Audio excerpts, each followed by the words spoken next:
Hello everyone. इस video में हम मैट्रिक्स के बारे में पढ़ेंगे। मैट्रिक्स का introduction, addition, multiplication, elementary row and column operation, inverse of matrix तक ये फर्स्ट 5 टॉपिक यहाँ क्लियर करेंगे और बाकी नेक्स्ट 6 to 11 नेक्स्ट वीडियो में डिस्कस करेंगे। तो आगे बढ़ते हैं। सबसे पहले जानते हैं मैट्रिक्स होता क्या है। तो first of all, matrix a system of number arranged in rectangular array in a horizontal line। यानी कुछ रो एंड कॉलम का अरेंजमेंट ही मैट्रिक्स कहलाता है। और इससे पहले ये हम जान लेते हैं कि मैट्रिक्स को पढ़ा क्यों जाता है। फर्स्ट ऑफ ऑल, ये अगर मैं आपको इक्वेशन सोल्व करने के लिए दूं टू 10, तो आप इसको इजीली सोल्व कर दोगे क्योंकि ये 10th लेवल तक भी पढ़ा जाता है, substitution, elimination, cross multiplication method से। बट अगर आप इसको, अगर मैं आप इसमें तीसरा वेरिएबल भी ऐड कर दूं तो थोड़ा सा टिपिकल हो जाएगा। अगर इसमें एक और वेरिएबल ऐड कर दूं, X plus Y plus Z plus W, तो और टिपिकल हो जाएगा। तो जितने भी वेरिएबल ऐड होते जाएंगे इसका और प्रोसेस बढ़ता चला जाएगा।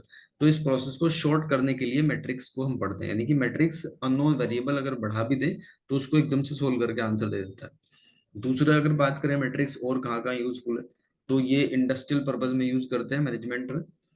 और एक ये तो है इसका इंपॉर्टेंट, अननोन वेरिएबल को सोल्व करने के लिए रोबोटिक साइंस में भी इसको पढ़ा जाता है। तो फर्स्ट ऑफ ऑल, हमारे एग्जाम में वो सब तो नहीं आएगा, बस इसको जान लेते हैं कि मैट्रिक्स क्या होता है और कैसे हम इसको इसका क्वेश्चन सोल्व कर सकते हैं।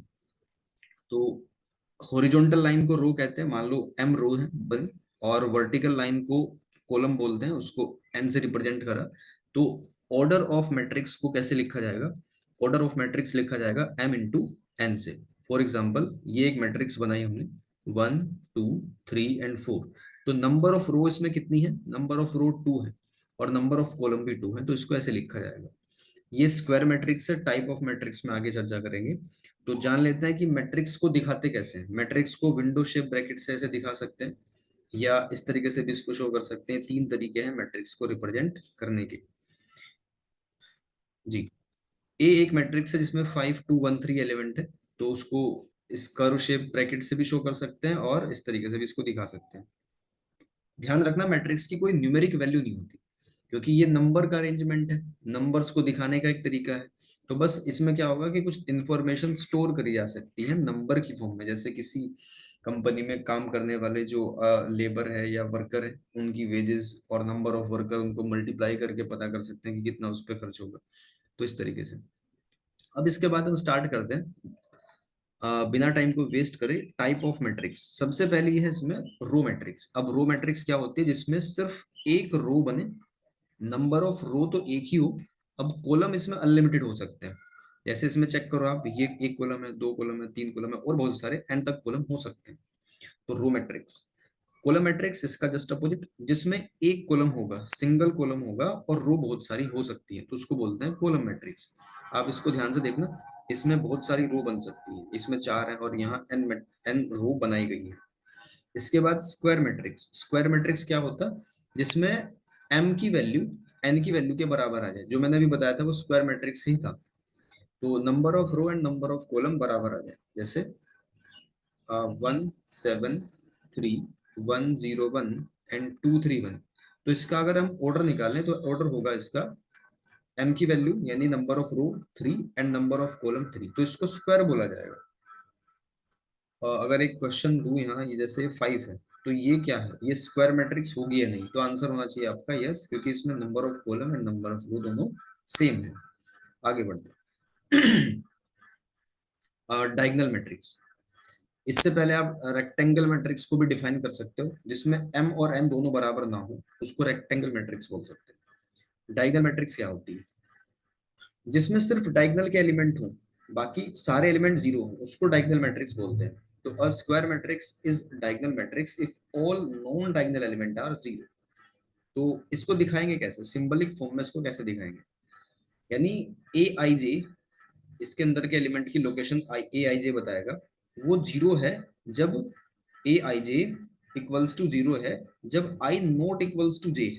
यहाँ पे नॉट इक्वल्स टू जे है, यानी फॉर एग्जाम्पल जैसे ये वाले, इसकी लोकेशन क्या है? इसकी लोकेशन होगी 1 2। इसकी लोकेशन कितनी है? First row and third column 1 3। इसकी लोकेशन कितनी है? A 2 1। इसकी लोकेशन कितनी है? A 2 3। लेकिन ये सारे जो जिसपे ए आई जे की वैल्यू कुछ होगी, अगर आई इक्वल्स टू जे, यानी वो क्या होगा, नॉन जीरो लिख सकते हो आप इसको, ठीक है। तो A I J not equals to zero when I equals to J. अब इसी के कुछ पार्ट है स्केलर मैट्रिक्स। स्केलर मैट्रिक्स में क्या होगा कि कंडीशन वही same, A I J zero कब होगा, जब आई नॉट इक्वल्स टू जे होगा। इसमें होगा प्रिंसिपल डायगोनल के सारे एलिमेंट बराबर होंगे, उसको स्केलर मैट्रिक्स बोलते हैं।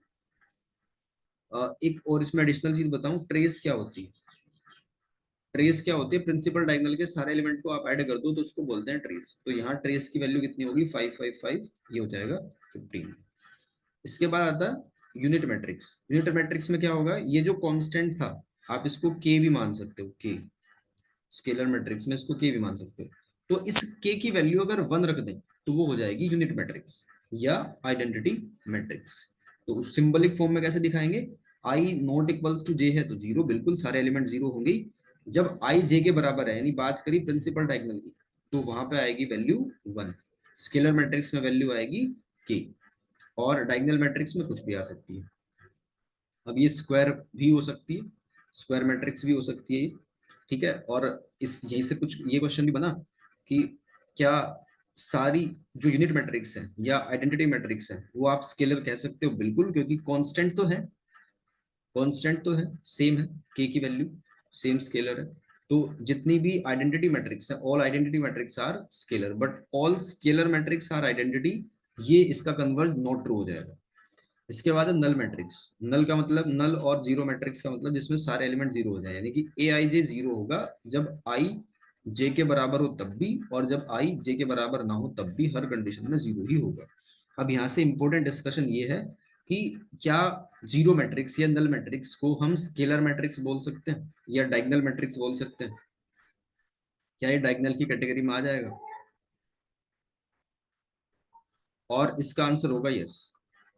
देखो, क्योंकि अभी स्केलर में हमने क्या पढ़ा, ये वाली कंडीशन पढ़ी थी, के जीरो और जीरो, यानी यहाँ एक सेम नंबर होगा, के की वैल्यू कुछ भी हो सकती है, के की वैल्यू कुछ भी हो सकती है। तो चलो मान देख लेते हैं, जैसे ये है, ये उस रूल को ओबे तो करेगा ना, उसको डिनाई नहीं करेगा, यानी के की वैल्यू जीरो रख दी, क्या फर्क पड़ रहा है। तो ध्यान रखना, जितनी भी हमारी ये जीरो मैट्रिक्स है या नल मैट्रिक्स है, ये क्या होंगी, डायगोनल मैट्रिक्स की कैटेगरी में भी आएंगी, ठीक है। यहाँ से इंपॉर्टेंट क्वेश्चन। इसके बाद हॉरिजॉन्टल मैट्रिक्स क्या होती है। हॉरिजॉन्टल का मतलब है जो ज्यादा कॉलम कंटेन करे, यानी कि नंबर ऑफ कॉलम जिसमें बराबर हो, जो जिसका विस्तार हॉरिजॉन्टली ज्यादा हो, तो ऑब्वियसली उसमें क्या होगा, रो कम होंगी, ठीक है, तो नंबर ऑफ कॉलम ज्यादा होंगी। वर्टिकली क्या होगा, इसका जस्ट अपोजिट बनेगा, इसको ऐसे कर दो तो ये वर्टिकली बन जाएगा, यानी कि जिसमें नंबर ऑफ रो ज्यादा हो जाएंगे और कॉलम थोड़े रह जाएंगे। तो m is greater then n। सब मैट्रिक्स, सब मैट्रिक्स में क्या होगा कि कुछ रो एंड कॉलम को, या किसी एक कॉलम को या किसी एक रो को अगर डिलीट कर दे तो बनेगी सब मैट्रिक्स, इसका एक छोटा part. Upper triangular, upper triangular matrix number 11, यानी डायगोनल के एलिमेंट होंगे सारे, डायगोनल के एलिमेंट होंगे और इसके ऊपर के एलिमेंट भी होंगे सारे। इसके नीचे ये ट्रायंगल जो बनी, इसको बोले ये होगा जीरो, सारे के सारे एलिमेंट ये जीरो होंगे, ठीक है। अपर ट्रायंगुलर में क्या होगा, डायगोनल के एलिमेंट होंगे और उससे ऊपर के एलिमेंट भी होंगे, लेकिन डायगोनल के नीचे वाले सारे एलिमेंट ट्रायंगल बनाएंगे जीरो वाली, इसको अपर ट्रायंगुलर बोलेंगे। सिंबलिक फॉर्म में कैसे दिखाएंगे, सिंबलिक फॉर्म में ऐसे दिखाएंगे कि A I J equals to होगा जीरो व्हेन आई जे से बड़ा होगा, यानी A21, देखो I is greater than J, A31, इस तरह की कंडीशन में। लोअर इसका जस्ट अपोजिट होगा, लोअर ट्रायंगुलर। लोअर ट्रायंगुलर में क्या होगा, लोअर ट्रायंगुलर में क्या होगा कि डायगोनल के सारे एलिमेंट होंगे, जैसे 1 3 4, इसको लिखते हैं 2 और 3, डायगोनल के सारे एलिमेंट होंगे। और क्योंकि लोअर ट्रायंगुलर है तो डायगोनल के नीचे के एलिमेंट भी होंगे, जैसे ये 1 मान लिया, इसको 7 मान, लेकिन ऊपर के सारे एलिमेंट ये वाले जीरो हो जाएंगे, ये एलिमेंट जीरो होंगे। तो यहाँ क्या लिखा जाएगा, ए आई जे जीरो है when J is greater than I, ठीक है, पहले वाले का जस्ट अपोजिट। ओके, अब यहाँ से क्वेश्चन है कि एक स्केलर मैट्रिक्स अभी हमने पढ़ा था, स्केलर मैट्रिक्स क्या था, स्केलर मैट्रिक्स, स्केलर मैट्रिक्स ये था, जैसे के और के, zero zero zero zero zero और जीरो, ये था स्केलर मैट्रिक्स। तो क्या स्केलर मैट्रिक्स अपर ट्रायंगुलर है, क्या स्केलर मैट्रिक्स अपर ट्रायंगुलर है? तो बिल्कुल है, उस रूल को फॉलो करता है। ठीक है, और क्या स्केलर मैट्रिक्स लोअर ट्रायंगुलर भी है? तो यस बिल्कुल, तो ध्यान रखना स्केलर मैट्रिक्स अपर और लोअर दोनों ट्रायंगुलर बोला जाएगा, क्योंकि उस रूल को डिनाई नहीं करेगा। इसके बाद transpose of matrix. Transpose of matrix में क्या होगा कि रो और कॉलम आपस में अगर इंटरचेंज हो जाए, जैसे किसी भी कोई मैट्रिक्स है 2 3 5 7 वाला, इसको हमने रोटेट कर दिया। ठीक है, इसको हमने रोटेट कर दिया, तो 2 3 एंड 5 7 इस तरीके से बन जाएगा, तो उसकी रो और कॉलम एक दूसरे में इंटरचेंज हो जाएंगे, तो इसको बोलेंगे ट्रांसपोज मैट्रिक्स। ओके, इसकी कुछ प्रॉपर्टीज है, प्रॉपर्टीज ऑफ ट्रांसपोज मैट्रिक्स। इसमें क्या है कि अगर हम किसी को दोबारा डबल ट्रांसपोज मार दें तो वो ए के बराबर आ जाएगा। दूसरा, अगर स्केलर की मल्टीप्लाई करें और ट्रांसपोज लें, अगर किसी में स्केलर की मल्टीप्लाई हो रखी है और उसके बाद हमने उसका ट्रांसपोज करा, तो ट्रांसपोज का स्केलर पे कोई फर्क नहीं पड़ने का, उस नंबर पे कोई फर्क नहीं पड़ने का, वो फिर से कॉमन आ जाएगा। इसके बाद दो मैट्रिक्स को ऐड या सब्ट्रैक्ट करने के बाद अगर हम ट्रांसपोज करते हैं, ऐड या सब्ट्रैक्ट करने के बाद अगर ट्रांसपोज करें या इंडिविजुअल करने के बाद ऐड या सब्ट्रैक्ट करें, तो एक ही बात है। इसके बाद रिवर्सल लॉ जैसे इनवर्स में पढ़ते हैं, आगे डिस्कस करेंगे। ए बी का ट्रांसपोज बराबर होगा B transpose into A transpose. ये हुआ ट्रांसपोज ऑफ मैट्रिक्स और उसकी प्रॉपर्टीज। इसके बाद है सिमेट्रिक और स्क्यू सिमेट्रिक, उसी की एप्लीकेशन है सिमेट्रिक और स्क्यू सिमेट्रिक। तो सिमेट्रिक मैट्रिक्स पढ़ते हैं। सिमेट्रिक में क्या होगा कि अगर कोई मैट्रिक्स है और उसका ट्रांसपोज उसी के बराबर आता है तो उसको बोलते हैं सिमेट्रिक मैट्रिक्स। अब इसको करने का तरीका, जैसे हम इसको चेक करेंगे तो एक थोड़ा सा लेंथी प्रोसेस हो जाएगा, जैसे ए का ट्रांसपोज करके फिर देखेंगे पूरा। आपको इसको शॉर्ट में क्या करना है, जैसे दो मैट्रिक्स आपको दे रखी है, पूछा है कि बताओ ये सिमेट्रिक है या नहीं। तो ए मैट्रिक्स है, इसका ये 1 2 वाला एलिमेंट देखो। ठीक है, ये पता करना है कि क्या ए और इस ये इसका ट्रांसपोज सही लिख दिया नहीं, ये चेक करना है। तो चेक कर लो एक बार, जैसे A12 एलिमेंट है, A12 एलिमेंट है, और अगर हम इसका A21 चेक करें तो वही होना चाहिए। अगर इसको चेक करें जैसे A13 है तो A31 भी यही होना चाहिए, तब क्या होगा, तब ये सिमेट्रिक मैट्रिक्स कहलाएगी। आपको ये करके देखने की जरूरत नहीं पड़ने की। अगर हर एक एलिमेंट जैसे A13 है, तो अगर इसका A31 भी बराबर आ जाए, इसी मैट्रिक्स में चेक कर लो, बस कुछ अलग से करने की जरूरत नहीं, तो वो हो जाएगा सिमेट्रिक। अब स्क्यू सिमेट्रिक में क्या होगा, स्क्यू सिमेट्रिक में होता है ये कि अगर किसी मैट्रिक्स का ट्रांसपोज उसके माइनस के बराबर आ जाए तो उसको हम क्या कहते हैं, सिमेट्रिक, सॉरी स्क्यू सिमेट्रिक कहते हैं। अब पॉइंट ये है, यहाँ भी आपको दूसरा दोबारा से अलग से करने की जरूरत नहीं है, कॉलम रो इंटरचेंज कुछ नहीं करने की जरूरत, सिर्फ इसमें देखना है। जैसे ये वाला, ये प्लेस वैल्यू क्या है और ये प्लेस वैल्यू क्या है, इसको बोल देंगे A21, तो ये बराबर होना चाहिए -A12 के, तभी स्क्यू सिमेट्रिक होगा। तो चेक कर लो, बिल्कुल ठीक है बात। हर एक एलिमेंट अगर इसको चेक करें और इसको चेक करें, ये हो जाएगा A32, और ये कितना होगा, ये फिर होना चाहिए A23, तो बिल्कुल ठीक बात है। अब यहाँ से पॉइंट ये आता है निकल के कि स्क्यू सिमेट्रिक मैट्रिक्स के डायगोनल हमेशा 0 के बराबर होते हैं, ऑलवेज 0 के बराबर होते हैं। क्यों होते हैं देखो, हमने कहा स्क्यू सिमेट्रिक मैट्रिक्स है तो ए का ट्रांसपोज -a के बराबर मैट्रिक्स है, और इसकी लोकेशन के हिसाब से aij होगा और ये होगा aji। इसके बाद क्या करेंगे, हम बात कर रहे हैं डायगोनल की, तो डायगोनल में क्या होगा, सारे बराबर ही होते हैं, तो आई को हमने डायगोनल में जे के बराबर मान लिया, तो ये हो जाएगा ए आई आई, और ये भी होगा आई आई आई इक्वल्स टू 0। तो यानी कि जितने भी प्रिंसिपल डायगोनल के एलिमेंट है सारे स्क्यू सिमेट्रिक में 0 के बराबर होंगे। इसके बाद ऑर्थोगोनल मैट्रिक्स, इस पे क्वेश्चन दिया हुआ था अभी किसी एग्जाम में, उत्तराखंड वाले। तो ऑर्थोगोनल में क्या होता है, अगर किसी मैट्रिक्स को उसके ट्रांसपोज से मल्टीप्लाई कर दें और वो आई के बराबर आ जाए, या इसका रिवर्स, ये कम्यूटेटिव प्रॉपर्टी को फॉलो करता है, तो इसको बोलेंगे ऑर्थोगोनल मैट्रिक्स, इसको ऑर्थोगोनल मैट्रिक्स बोला जाएगा।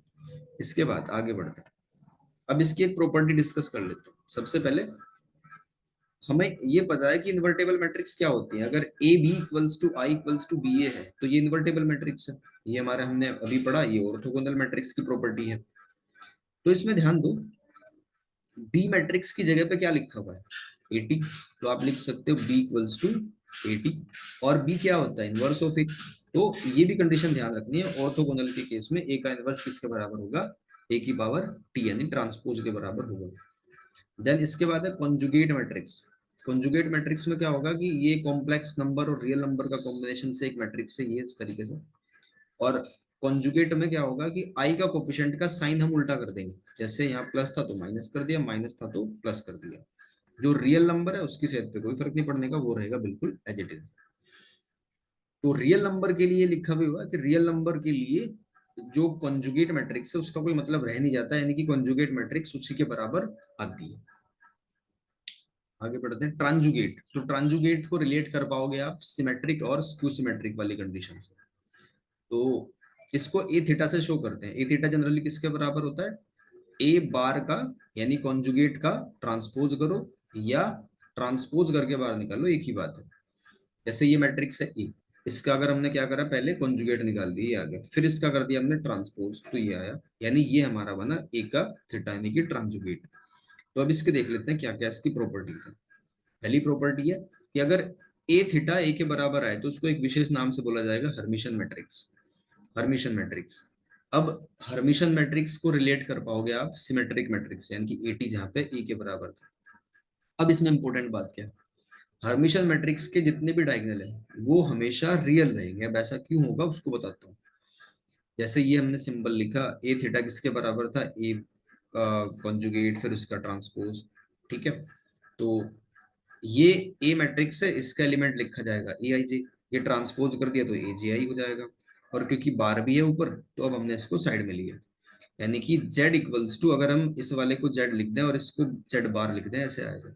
z क्या है, कॉम्प्लेक्स नंबर है, मान लिया हमने कि x प्लस आई वाई है, ये क्या होगा फिर x माइनस आई वाई हो जाएगा, तो x से x हो जाएगा कैंसिल, तो यहाँ से y की वैल्यू जीरो आएगी। यानी जब हम कॉम्प्लेक्स नंबर लिखते हैं उसमें इमेजिनरी टर्म खत्म हो जाएगी। इसका मतलब हर्मिशन मैट्रिक्स के जितने भी डायगोनल है वो हमेशा क्या रहेंगे, रियल रहेंगे। स्क्यू सिमेट्रिक, स्क्यू सिमेट्रिक को skew Hermitian matrix, skew Hermitian को रिलेट करो स्क्यू सिमेट्रिक मैट्रिक्स से, यानी ए का ट्रांसपोज किसके बराबर था, माइनस ए के। और एक इंपॉर्टेंट बात ये बताई थी कि इसके डायगोनल एलिमेंट हमेशा जीरो के बराबर होते हैं। तो यहाँ भी कुछ कुछ वैसी बात है कि diagonal element of skew Hermitian matrix zero, जो पहले वाला रिलेट करो, और प्योरली इमेजनरी, या तो जीरो होंगे या इमेजनरी होंगे। ऐसा क्यों होगा, देखो ये हमने सिंबल बनाया, इस की जगह ए की जगह पे एक ए आई जे इसकी लोकेशन लिखी, फिर माइनस साइन लगाया, ये क्या है ए जी आई बनेगा, और इसके ऊपर बार लगा दिया। अब क्योंकि इसको इस तरफ शिफ्ट कर दिया हमने, इस फॉर्म में इसको बना लिया, Z plus Z bar equals to zero. Z एक कॉम्प्लेक्स नंबर है तो A plus I B, J Z bar लिया तो ए माइनस आई बाई, तो ये हो जाएगा कैंसिल, ए आ जाएगा जीरो। तो यानी जो कॉम्प्लेक्स नंबर में रियल वाली टर्म है वो तो जीरो, इसका मतलब इमेजनरी तो प्रूफ कर दिया। इसके बाद जीरो, तो अगर हम इस इक्वेशन में जीरो भी रख दें तब भी इसको फॉलो करता है, यानी इसका इसका ओबे करता है, डिनाई नहीं करता। जीरो का बार क्या होगा, जीरो ही होगा, यानी कि जीरो प्लस जीरो जीरो। तो स्क्यू हर्मिशन मैट्रिक्स का डायगोनल हमेशा जीरो होगा या इमेजनरी होगा। आगे बढ़ते हैं।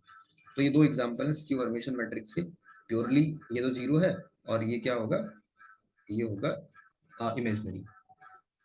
इसके बाद है 21 यूनिटरी मैट्रिक्स। तो यूनिटरी मैट्रिक्स में क्या होगा, यूनिटरी मैट्रिक्स में क्या होगा कि अगर ए थीटा की ए से मल्टीप्लाई करें, ए थीटा की ए से मल्टीप्लाई करें या ए में ए थीटा की मल्टीप्लाई करें, आई के बराबर आएगा। रिलेट करो इनवर्स वाली प्रॉपर्टी से, ए बी आई के बराबर इक्वल्स टू बी ए। तो अगर ऐसा कुछ हुआ उसको यूनिटरी मैट्रिक्स बोला जाएगा, उसको बोला जाएगा यूनिटरी मैट्रिक्स। अब इससे इसको भी हम इससे रिलेट करें तो बी की जगह पे क्या लिखा हुआ है, बी की जगह है ए थीटा, और बी किसके बराबर है, ए इनवर्स के बराबर है, तो ए इनवर्स किसके बराबर आएगा, थीटा के बराबर आएगा। तो ये भी इंपॉर्टेंट है यहाँ पे प्रॉपर्टी। ओके, इसके बाद है पीरियडिक मैट्रिक्स। पीरियडिक मैट्रिक्स क्या होती है, हम किसी मैट्रिक्स को की एक्सपोनेंट रखते जाए, जैसे वन फिर उसके बाद टू फिर उसके बाद थ्री, जब वो रिपीट हो जाए, जैसे फॉर एग्जांपल ए की थ्री रखने के बाद वो ए ही मैट्रिक्स में कन्वर्ट हो गया, तो उसको बोलेंगे कि उसको एक्सप्रेस करेंगे हम थ्री को टू प्लस वन में, और इसका पीरियड बोला जाएगा टू, ठीक है। तो सिंबलिक फॉर्म में क्या लिख सकते हैं, A N plus one equals to, अगर ए आया तो ये होगा एन पीरियड, ठीक है। इसको बोलेंगे कि ये एन पीरियड है, एन पीरियड बोला जाएगा।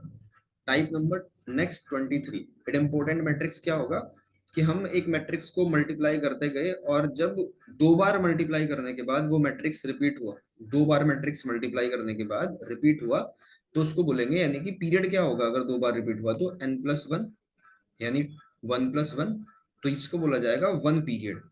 तो नाम पड़ा इसका एड इम्पोर्टेंट मैट्रिक्स। ओके, इसके बाद है 24 निल पोटेंट मैट्रिक्स। इसमें क्या है कि ए की power N equals to zero, यानी कितने भी पावर रखो उसकी, वो जीरो मैट्रिक्स के बराबर आएगा। जीरो मैट्रिक्स के बराबर है, ध्यान रहे ये जीरो मैट्रिक्स है, तो इसका मतलब निल पोटेंट मैट्रिक्स बोला जाएगा उसको। निल बना दिया तो निल पोटेंट मैट्रिक्स। इडम्पोटेंट में क्या था, ए स्क्वायर किसके बराबर, ए मैट्रिक्स की, तो ये ध्यान रखना ए स्क्वायर ए के बराबर है तो इडम्पोटेंट, और ए की पावर कुछ भी करें, स्क्वायर करें, क्यूब करें, और वो जीरो के बराबर है, उसको बोलेंगे निलपोटेंट। इसके बाद है इनवोल्यूटरी मैट्रिक्स। इनवोल्यूटरी मैट्रिक्स में क्या होगा कि अगर ए की स्क्वायर करने के बाद, ए की पावर टू करने के बाद वो आइडेंटिटी मैट्रिक्स बन जाए तो उसको बोलेंगे involutory matrix. Okay, next singular और नॉन सिंगुलर। सिंगुलर में क्या होगा, किसी का डिटरमिनेंट अगर लें और वो जीरो के बराबर आ जाए तो उसको बोलेंगे सिंगुलर, और अगर नहीं आए, ये तो बेसिक है आपको पता भी होगा, ये होगा नॉन सिंगुलर। तो टोटल 27 टाइप हम लिख सकते हैं, क्योंकि एक इसमें छूटा था रेक्टेंगुलर। रेक्टेंगुलर मैट्रिक्स को मैंने वर्बली बताया था कि अगर m नॉट इक्वल आ जाए n के, उसको बोलेंगे rectangular matrix. Okay, go forward to the next topic, algebra of matrix. Algebra का मतलब होता है कि कोई भी अगर फंक्शन पढ़ रहे हैं, मैट्रिक्स पढ़ रहे हैं, कुछ भी है, तो प्लस करने के बाद उसकी नेचर कैसी है, माइनस करने के बाद मल्टीप्लाई, ये सारी चीजों को पता करते हैं। तो सबसे पहले मैट्रिक्स का एडिशन कब पॉसिबल है, जब दोनों का ऑर्डर सेम हो। ऑर्डर क्या होता है, m इंटू एन, तभी हम मैट्रिक्स को ऐड कर सकते हैं, और कोरस्पॉन्डिंग एलिमेंट ऐड होंगे, जैसे वन और वन, ये बना टू, टू और जीरो, ये बना टू, इस तरीके से कोरस्पॉन्डिंग एलिमेंट को हम ऐड करके ये सब बनाएंगे 4 3 7। तो एडिशन की क्या क्या प्रॉपर्टी है वो देख लेते हैं एक बार। सबसे पहले कम्यूट करेगा एडिशन, यानी ए प्लस बी किसके बराबर होगा, बी प्लस ए के। एसोसिएट भी करेगा, एसोसिएटिव प्रॉपर्टी में तीसरा एलिमेंट भी आ जाता है, जैसे बी प्लस सी को पहले सोल्व करें और ए में ऐड करें, या ए प्लस बी को पहले सोल्व करें सी में ऐड करें, एक ही बात है। डिस्ट्रीब्यूट करेगा, के ए प्लस बी इक्वल्स टू के ए प्लस के बी, यहाँ के कुछ भी हो सकता है। आइडेंटिटी, एडिटिव आइडेंटिटी को फॉलो करेगा, मतलब एडिटिव आइडेंटिटी का मतलब ये होता है कि जैसे टू की अगर आपको एडिटिव आइडेंटिटी चाहिए तो क्या ऐड करें कि वही मैट्रिक्स आ जाए, तो जीरो, वही नंबर आ जाए तो जीरो, ऐसे ही मैट्रिक्स में चलेगा। ए मैट्रिक्स में क्या ऐड करें कि ए ही आ जाए, तो वो होगा नल या जीरो मैट्रिक्स।